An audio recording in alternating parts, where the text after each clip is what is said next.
എന്താ പറയാ, ദീർഘായുസിന് വേണ്ടി നോക്കിയിട്ട് അതങ്ങനെയാണ്. കാരണം മരണം കൊതിക്കാൻ വരെ പാടില്ല. പറ്റേ കുടുങ്ങിയതാണെങ്കിൽ നമ്മൾ എന്തേ ദ്വാരക്കാൻ പാടുള്ളൂ? പടച്ചോനെ ഇൻകാലത്തിൽ ജീവിതമാണ് എനിക്ക് ഹൈറങ്കിനെ ജീവിപ്പിക്കണം, അതല്ല മരണമാണ്. ഇപ്പൊ എന്താ പറയാ, കുറച്ചു ദിവസം സോക്കടായി ബാപ്പ കിടന്ന മക്കള് പറയണ എന്താ പറയാ, ഉസ്താദന്മാരെ വിളിച്ചിട്ട് നിങ്ങളുടെ നാട്ടുകാര് പറഞ്ഞിട്ട് വേറെ നാട്ടുകാർ പറഞ്ഞിട്ട് അതെ രണ്ടാരൊന്നും ആയി കിട്ടാൻ ദ്വാരക്കണം. അതിന്റെ അർത്ഥം തന്നെ ഈ സാധനമാണ് പോയി കിട്ടാൻ ദ്വാരക്കണം തന്നെയാണ്. രണ്ടാളൊന്ന് ആ ബാപ്പന്റെ കടുപ്പ് വേണ്ട അറിയാതെ ഒരുപാട് കാലം ഈ കിടക്കുന്നല്ലാതെ വേറെ ജീവിതത്തിലേക്ക് തിരിച്ചു വരില്ല. എന്നാലും മകന്റെ വർത്താനല്ല, ഇത് രണ്ടാരൊന്നായി കിട്ടാൻ ഇവിടെ എത്തി ജനം, ഇവിടെ എത്തി. കാരണം മറ്റുള്ളവർക്ക് നന്മ ചെയ്യുക എന്നുള്ളത് നമ്മുടെ നിഘണ്ടുവിൽ നിന്ന് നീങ്ങിക്കൊണ്ടിരിക്കുക. അള്ളാഹു ഈ വിഷയം ചർച്ച ചെയ്യുമ്പോൾ അള്ളാഹു ആരെയാണ് ഉയർത്തുക? അള്ളാഹു ഉയർത്തുന്നവനും താഴ്ത്തുന്നവനുമാണ് എന്ന് പറയുമ്പോൾ അത് ആരെയാ? ഈ കിതാബ് പടച്ചോ നമ്മുടെ കയ്യിൽ തരുമ്പോ അതവന്റെ വലത്തെ കയ്യിൽ കിട്ടുന്നവരാണ് എന്താ പറയാ റാഫിഈകൾ. അള്ളാഹു നമുക്ക് തൗഫീഖ് ചെയ്യട്ടെ. അതത്ര പെട്ടെന്ന് നടക്കുന്ന ഒരു സംഗതി അല്ല. നമ്മൾ തന്നെ ചിന്തിക്കും, അള്ളാഹ് എന്താ വലത്തെ കയ്യിലെടുത്ത് തന്നാ പോരെ, അല്ല പിന്നെ അങ്ങനെ അടങ്ങാറാക്കണോ? പഠിച്ചോൻ എന്തിനാ അങ്ങനെ അടങ്ങാറാക്കണത്? ഒക്കെ മറുപടി പഠിച്ചോൻ പരിശുദ്ധ ഖുർആനിൽ പറയുന്നുണ്ട്. ഈ ആളുകൾ ആ കിതാബ് ഇങ്ങനെ ഉയർത്തിപ്പിടിച്ചിട്ട് ഇങ്ങനെ ജനങ്ങളെ അഭിസംബോധന ചെയ്യും. നാളെ മഹ്ശറയില് അവിടെയാണ് എന്ത്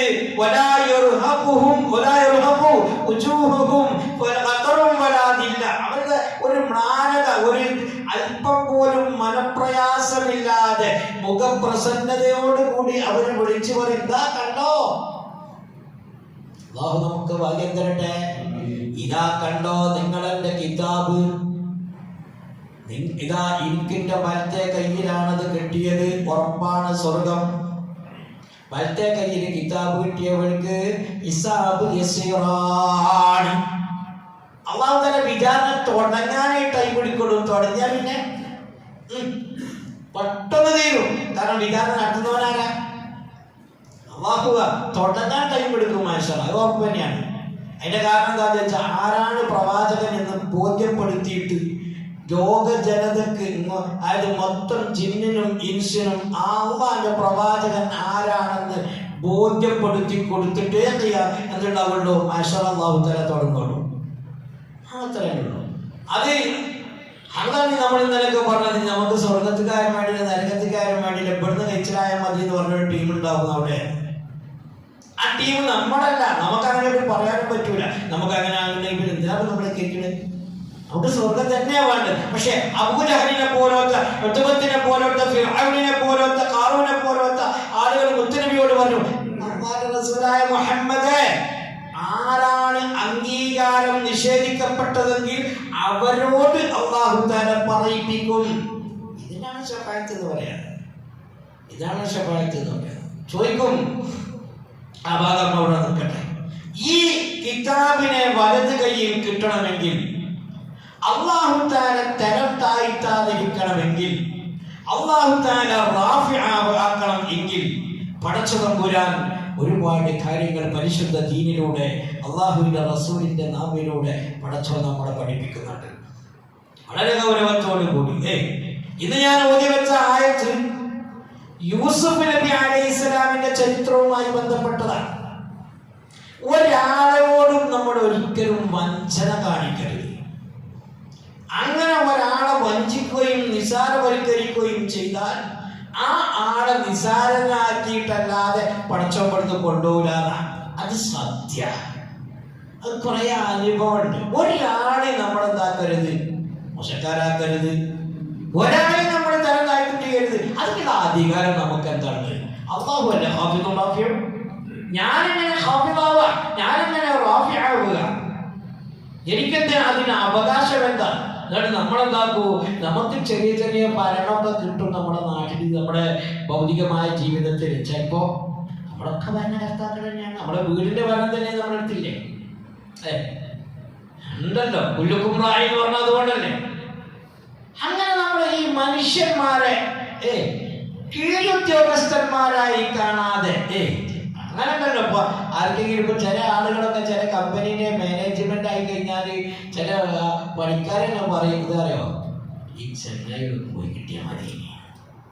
നമ്മളെ ചെവിയോട് കേട്ടിട്ടുണ്ട്. കാരണം നമ്മളൊക്കെ പണിയെടുക്കുന്ന ഒരു കാലം ഇപ്പോഴും പണി തന്നെയാണ്. അത് വേറെ സ്ഥലം, ഇപ്പോഴത്തെ പണി വേറെ ഇടുന്നല്ലോ.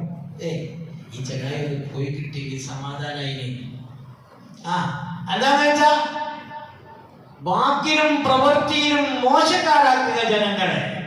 അത്തരം ആളുകളെ പടച്ചോൻ നാശമാക്കി കളയുന്നാണ്.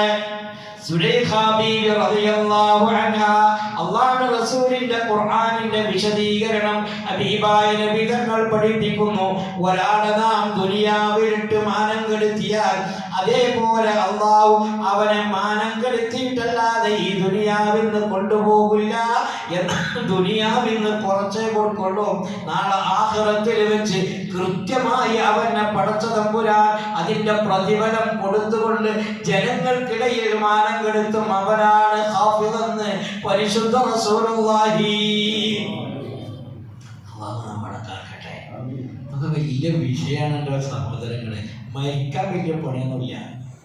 പക്ഷെ മരണത്തിന്റെ ശേഷമുള്ള ജീവിതം സുഖകരമാകാനാണ് പണി. മരിക്കാൻ വലിയ പണിയൊന്നുമില്ല. ഇപ്പൊ കണ്ടില്ല, ഇപ്പൊ നമ്മുടെ യാത്രക്ക് പോയ ഒരു വിനോദയാത്രക്ക് പോയ ഒരു സ്കൂളിലെ ടീച്ചേഴ്സ് നിമിഷ നേരം കൊണ്ട് പടച്ചോന്റെ ഓരോരോ തീരുമാനം നോക്കണം. നിങ്ങൾ പടച്ചോന്റെ ഓരോരോ തീരുമാനം. നമുക്കതിന് ജാതിയില്ല, മതമില്ല, ഒന്നുമില്ല. ആ ആളുകളോടുള്ള പ്രത്യേകമായ സ്നേഹമേ ഉള്ളൂ. അതിലൊരുപാട് മുഅ്മിനീങ്ങളുണ്ട്, ഒരുപാട് മുസ്ലിമീങ്ങളുണ്ട് ഇല്ലേ? ആരാവട്ടെ മനുഷ്യനെന്നുള്ള നിലക്ക് അത് കേട്ടപ്പോ നമ്മളൊന്ന് അന്താളിച്ചു പോയി. പടച്ചോന്റെ തീരുമാനം അവിടെയാണ്, അള്ളാന്റെ തീരുമാനം അവിടെയാണ്, അവിടെ എത്തിപ്പെടുകയാണ്. അല്ലാഹു തആല അപകടങ്ങളിൽ നിന്ന് നമ്മളെയൊക്കെ കാത്തു രക്ഷിക്കുമാറാവട്ടെ. എന്തൊരു പ്രതീക്ഷയോടെയാണ് ഇവർ പോയത്. ഒരു സ്കൂൾ അവധിക്ക് എന്താ പറയാ, ടീച്ചേഴ്സ് ഒരുപാട് അൽഹംദുലില്ലാ എന്ന് പറഞ്ഞിട്ട് ആ ഒരു ആനന്ദത്തിന്റെ യാത്ര അള്ളാഹു കണക്കാക്കിയിട്ടുണ്ട്. അവർക്ക് അവിടെയാണ്. അറിഞ്ഞാ പോവോ? പോവില്ലല്ലോ. പടച്ച തമ്പുരാന്റെ തീരുമാനം. അബ്ദുൽ അസീസ് എന്ന് പറയുന്ന മിസ്രിന്റെ ഉപമുഖ്യമന്ത്രി, അതല്ലെങ്കിൽ ഭരണകർത്താവ്, സ്ഥലത്തില്ലാതെ വന്നപ്പോ സൗന്ദര്യവാനായ യൂസുഫ് നബിയെ വഞ്ചിച്ചു. വഞ്ചന നടത്താൻ വേണ്ടി കൊല്ലകത്തിലെ ബുവാബ് എന്നൊക്കെ ഞാൻ ചരിത്രം പറയുക. വാതിലൊക്കെ അടച്ചിട്ട് വിളിച്ചില്ലേ. അപ്പോ ഈ ഒരു വഞ്ചന ആരും പ്രതീക്ഷിക്കാത്തതാണ്. യൂസുഫ് നബി പ്രതീക്ഷയില്ലാത്തതാണ്. കാരണം യൂസുഫ് നബി യജമാനത്തിൽ നിന്ന് ഇങ്ങനെ ഒരു പിന്നെന്താ പറയാ പെരുമാറ്റം യൂസുഫ് നബി പ്രതീക്ഷിക്കണില്ല. പക്ഷേ ആ പ്രതീക്ഷക്ക് വിപരീതമായി വാതിൽ തുറക്കപ്പെട്ടപ്പോ, അത് വലിയ ചരിത്ര, വാതിക്കൽ നിൽക്കുന്ന ഭർത്താവിനെ കണ്ടപ്പോ തങ്ങളുടെ കുടുംബിനിയെ കൊണ്ട് ചീത്ത കാര്യം ഉദ്ദേശിച്ച ഇയാൾക്ക് തക്കതായ ശിക്ഷ കൊടുക്കണമെന്ന് പറഞ്ഞിട്ട് മാനം കെടുത്തിയ യൂസുഫ് നബി അലൈഹിസ്സലാമിനെ പടച്ചോൻ എന്താ ആക്കിയത്? ആലോചിച്ചോക്കെ നിങ്ങൾ. പടച്ചോൻ എന്താ ആക്കിയത്? അവസാനം ആ നാടിന്റെ ആഭ്യന്തര ഭക്ഷ്യവകുപ്പിലേക്ക്, അതിന്റെ ഭരണത്തിലേക്ക് യൂസുഫ് നബി അലൈഹിസ്സലാമിനെ കൊണ്ടുവന്നു. നിരപരാധിയാണ് യൂസുഫ് എന്ന് ആരാണോ കുറ്റവാളി എന്ന് പറഞ്ഞത് അവരെ കൊണ്ട് പടച്ച തമ്പുരാൻ പറയിപ്പിച്ചു. ഇത് അള്ളാഹുവിന്റെ ഒരു ട്രിക്കാണ്. ഇത് അള്ളാഹുവിന്റെ തീരുമാനമാണ്.